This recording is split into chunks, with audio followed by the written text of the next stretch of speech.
Hey everyone, welcome back to the channel. Today, as always, we have a lot to talk about, such as Ryan Reynolds being a Green Lantern in the Snyder Cut, Clay Staub has been teasing the Snyderverse yet again, and Ray Fisher has also changed his Twitter banner, which has also created a lot of questions. So we start with Ryan Reynolds as Green Lantern. This news isn't actually breaking news and is something we have known for a while, but I guess a lot of people missed it.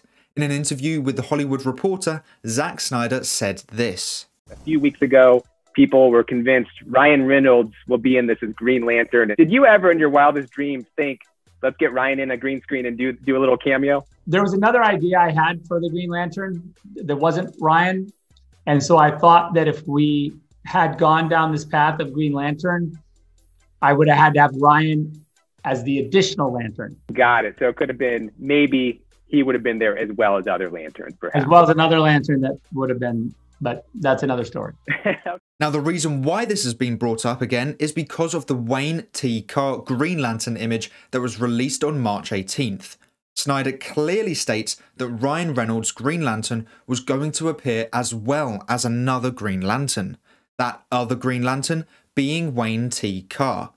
I decided to create a little image of our Green Lanterns together with the mindset that Ryan Reynolds was playing Hal Jordan. And Ryan Reynolds actually liked the post, which is pretty awesome, but also very interesting. So Zack Snyder confirmed Ryan Reynolds was going to be a Green Lantern in the Snyder Cut, and so did Ryan Reynolds. The question is, was he going to play Hal Jordan or another Green Lantern? There were early reports before the Snyder Cut was released that there were going to be two alien Green Lanterns who were going to talk to Bruce Wayne. Now the one we are most interested in is Kilowog, who we see dead in the nightmare future. Heroic Hollywood reported back in May of 2021 that John Stewart and Kilowog were going to be the two Green Lanterns arriving at Bruce Wayne's home. Now apparently, Ryan Reynolds was going to do motion capture and would be voicing Kilowog in the Snyder Cut and the potential sequels. Now personally, I think Ryan Reynolds was a great Hal Jordan and under Snyder's direction would have redeemed his version of the character. So he was either playing a different version of Hal Jordan or Kilowog in the Snyder Cut. But who would you prefer Ryan Reynolds to play? Let me know in the comments below. We then move on to Clay Staub, who was the secondary unit director on the Snyder Cut, who has been hinting about the Snyderverse yet again. He tweeted, "Faith is being able to see more closely that which cannot be seen by others." He added, "A true believer looks closer, drag and drop on desktop and search.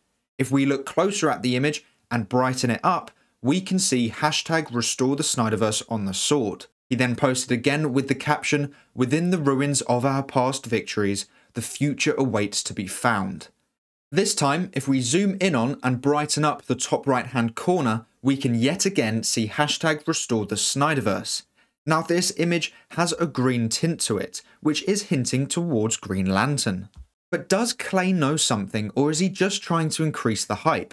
Well, he did this exact same thing for the Snyder Cut 6 months before it was announced. So that could mean that he is pushing these hidden hashtag posts because he either knows something is happening behind the scenes or he really thinks it will happen.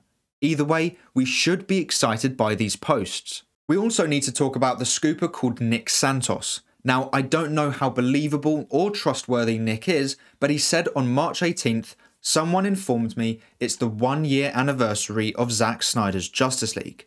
I might have an anniversary gift next week." Now, if you can let me know how trustworthy Nick Santos is, then that would be great, because if he is trustworthy, then we should all be very excited for something dropping this week. Someone asked him if it was about the Snyderverse or Rebel Moon, and he did confirm that it is not about Rebel Moon. Jared Leto has also expressed his desire of being Joker again. Now, I know there are very mixed opinions of his version of Joker. His main appearance was butchered by Warner Brothers through reshoots and lack of development, but I thought his appearance in the Snyder Cut was a really cool take on the iconic villain.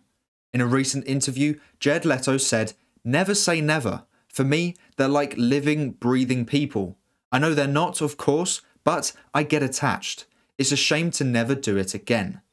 Now, he was going to play a part in the new story for Justice League 2 and 3, and his desire to come back would make it easier for the Snyderverse to be restored. The final piece of news to talk about is Ray Fisher's Twitter profile. He has changed his banner to a poster of the Snyder Cut. Now, what is so interesting about this is that his banner apparently used to be accountability over entertainment, which is the message he is pushing after the abuse that he and 80 other anonymous people suffered on the Justice League reshoots. It's a message that he believes strongly in, so for him to change his banner to the Snyder Cut is very interesting. This has created the questions: has the issue been resolved? Has he had a meeting with Walter Hamada about the Justice League reshoots? Has something happened behind the scenes? Now, to contradict this, Ray Fisher still has his pinned tweet being about Warner Brothers and Walter Hamada, so that would go against the theory that something has happened behind the scenes. Maybe he's heard something that we won't know about for a while. Maybe Hamada and the executives at Warner Brothers are being moved out, so Ray wouldn't have to fight for an apology anymore because they have been kicked out, but the pinned tweet still matters. It's all just a theory and speculation at the moment, but it is interesting that he changed his banner to the Snyder Cut. So there have been many things going on over the past couple of days, but do you think they mean anything? Hopefully Nick Santos is reliable and we could be getting some very interesting news soon. My Time to Shine still hasn't updated us on more Snyder news as of yet, so hopefully we also get that news very soon too. But that is all for today's video. Thank you so much for watching. Please make sure to like and subscribe and turn on post notifications so you never miss a video. I hope to see you here again soon, so until then, have a great day. Bye!